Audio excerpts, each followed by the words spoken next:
Hello students, कैसे हैं आप लोग। हम पढ़ रहे थे कक्षा 10 साइंस का पहला चैप्टर रासायनिक अभिक्रियाएं एवं समीकरण। कल हमने रासायनिक अभिक्रियाओं की परिभाषा देखी। आज हम बात करेंगे रासायनिक समीकरण के बारे में। किसे कहा जाता है रासायनिक समीकरण। तो हम देखते हैं, जब हम किसी रासायनिक पदार्थ रासायनिक अभिक्रिया को देखते हैं तो उसमें यदि भाग लेने वाले पदार्थों को अणु सूत्रों एवं प्रतीकों के रूप में प्रदर्शित किया जाए तो उसे हम कहते हैं रासायनिक समीकरण। मैं यहाँ एक उदाहरण लूंगा। जैसे आपने पूर्व की कक्षा में पढ़ा था कि धातु, जिंक धातु की हम बात करें, जिंक धातु सल्फ्यूरिक अम्ल से क्रिया कर, तनु सल्फ्यूरिक अम्ल से क्रिया कर जिंक सल्फेट और हाइड्रोजन गैस का निर्माण करती है। इस अभिक्रिया को यदि मैं शब्दों में प्रदर्शित करूं, इन शॉर्ट के काफी बड़ा विस्तारित रूप है ये अभिक्रिया को लिखा हमने। जिंक धातु तनु सल्फ्यूरिक अम्ल से क्रिया कर जिंक सल्फेट व हाइड्रोजन गैस का निर्माण करती है। इस अभिक्रिया को यदि शब्दों में यानी इसे संक्षिप्त रूप में अगर आपको प्रदर्शित करना हो तो आप क्या कहेंगे? जिंक प्लस सल्फ्यूरिक अम्ल निर्माण करते हैं जिंक सल्फेट का व हाइड्रोजन गैस का। इस प्रकार के समीकरण को हम कहते हैं शब्द समीकरण। क्या नाम है इसका? शब्द समीकरण। ये कैसा समीकरण? शब्द समीकरण कहलाता। और यही यदि हम इस शब्द समीकरण में काम में ली गई जो पदार्थ हैं इसको प्रतीक के रूप में या इसके अणुसूत्र के रूप में लिखना प्रारंभ करें तो हम कहें इन पदार्थों के नाम के स्थान पर उनके प्रतीक व अणुसूत्र का प्रयोग कर शब्द समीकरण को हम रासायनिक समीकरण में परिवर्तित कर सकते हैं। हमने इन शब्दों जैसे जिंक का प्रतीक है Zn, सल्फ्यूरिक अम्ल H2SO4 इस अणुसूत्र, जिंक सल्फेट का यदि अणुसूत्र देखें तो होता है ZnSO4 जिंक सल्फेट, और हाइड्रोजन का आप सभी जानते हैं H2। मैंने जिंक के स्थान पर यदि मैं Zn लिखूं, सल्फ्यूरिक अम्ल के स्थान पर मैंने लिखा H2SO4 और निर्माण हुआ ZnSO4 व हाइड्रोजन का। तो यहां हमने देखा यदि किसी रासायनिक अभिक्रिया को उसमें भाग लेने वाले पदार्थों को प्रतीक व सूत्रों की सहायता से प्रदर्शित करने की रसायन को हम क्या कहते हैं? विधि को रासायनिक समीकरण कहते हैं। रासायनिक अभिक्रिया को प्रदर्शित करने की संक्षिप्त विधि का नाम है रासायनिक समीकरण। शब्दों में, वाक्यों में न लिखकर हमने उसको प्रतीक और अणुसूत्रों में प्रदर्शित किया तो उसे कहा हमने रासायनिक समीकरण। और जैसा कि यहां दिखाया है, जिंक व सल्फ्यूरिक अम्ल क्रिया करते हैं, यानी कि जो रासायनिक अभिक्रिया में भाग लेते हैं उन पदार्थों को हम अभिकारक कहते हैं। व इस अभिक्रिया के परिणाम स्वरूप, इस अभिक्रिया का जो परिणाम है जैसे जिंक सल्फेट व हाइड्रोजन, तो ये इस रासायनिक समीकरण के क्या है? उत्पाद है।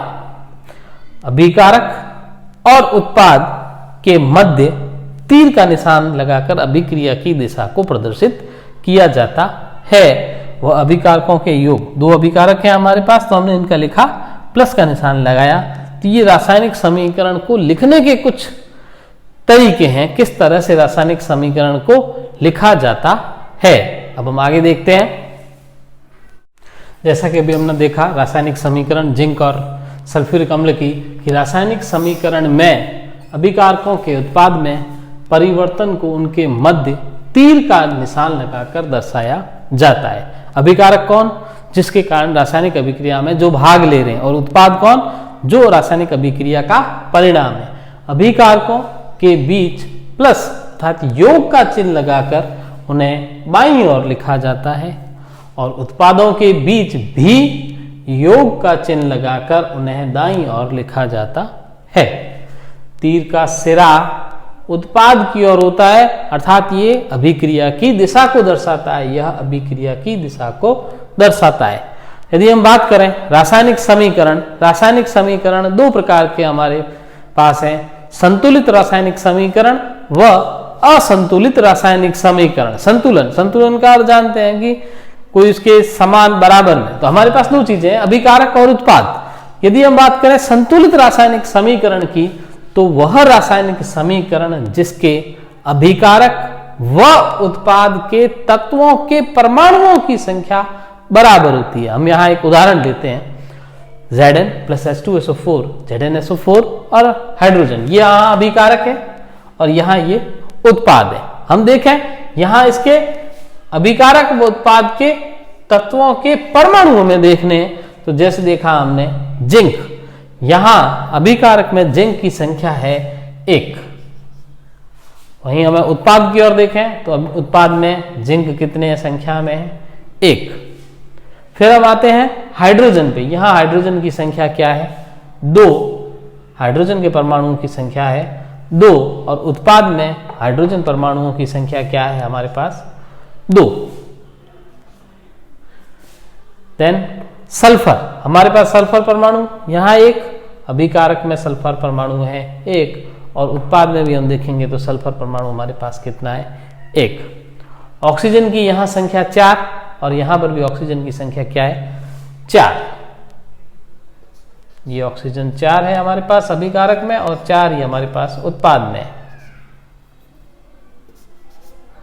तो यहां हमने देखा, देखिए अभिकारक व उत्पाद सभी तत्वों के जो परमाणु हैं उनमें अभिकारक और उत्पाद में इनकी संख्या क्या है? समान। तो इस प्रकार के रासायनिक समीकरण को संतुलित रासायनिक समीकरण कहते हैं। दूसरे प्रकार की हम बात करते हैं असंतुलित रासायनिक समीकरण। असंतुलित यानी बैलेंस बराबर नहीं होगा। कैसे? तो वह रासायनिक समीकरण जिसके अभिकारकों व उत्पाद के एक या अधिक तत्वों के परमाणुओं की संख्या बराबर नहीं होगी। हमने एक उदाहरण लिया, सामान्य सा उदाहरण है, हाइड्रोजन व ऑक्सीजन की क्रिया से जल बनता है H2 प्लस O2, जल का निर्माण H2O। हम यहां पर भी वही अभिकारक व उत्पाद में परमाणुओं की संख्या की बात करें, यहां हाइड्रोजन की संख्या है 2। हाइड्रोजन परमाणु अभिकारकों में है 2, उत्पाद में हमने देखा तो यहाँ कितने हैं? 2। उत्पाद में भी कितने हैं? 2। ऑक्सीजन की संख्या यहाँ है O2 और यहाँ ऑक्सीजन की संख्या क्या है? ऑक्सीजन परमाणु की संख्या 1। देखिए आप, अभिकारक और उत्पाद में ऑक्सीजन परमाणुओं की संख्या में अंतर है, यहाँ 2 है यहाँ 1 है, अर्थात परमाणुओं की संख्या बराबर नहीं है। इस प्रकार के रासायनिक समीकरण को हम असंतुलित रासायनिक समीकरण कहते हैं। यहीं अगर हम देखें इस रासायनिक समीकरण के अनुसार यहाँ एक ऑक्सीजन डिस्ट्रॉय हो गई, नष्ट हो गई, लेकिन ऐसा संभव नहीं है। किस नियम से? तो द्रव्यमान संरक्षण का नियम कहता है किसी द्रव्यमान को न तो नष्ट किया जा सकता है न ही उत्पन्न किया जा सकता है। अर्थात हमारी इस रासायनिक समीकरण के अंदर ऑक्सीजन नष्ट नहीं हुई, लेकिन हमें इसको संतुलित करना होगा, रासायनिक समीकरण का संतुलन करना होगा। किस आधार पर? द्रव्यमान संरक्षण के नियम के आधार पर हिट एंड ट्रायल मेथड का उपयोग हम रासायनिक समीकरण के संतुलन के लिए करेंगे, जो हम अगली क्लास में लेंगे, रासायनिक समीकरण का संतुलन। आज के लिए इतना ही। आशा करता हूं आज हमने जो टॉपिक पढ़ा वो आपको समझ आया होगा। किसी भी प्रकार की समस्या हो तो आप कमेंट बॉक्स में टाइप करके मुझसे प्रश्न पूछ सकते हैं। अगर आपको मेरी क्लासेस के नोटिफिकेशन की चाहिए तो आप मेरे चैनल को लाइक और सब्सक्राइब जरूर करें। सब्सक्राइब करने पर आपको आने वाली क्लास का नोटिफिकेशन मिल जाएगा। Thank you so much.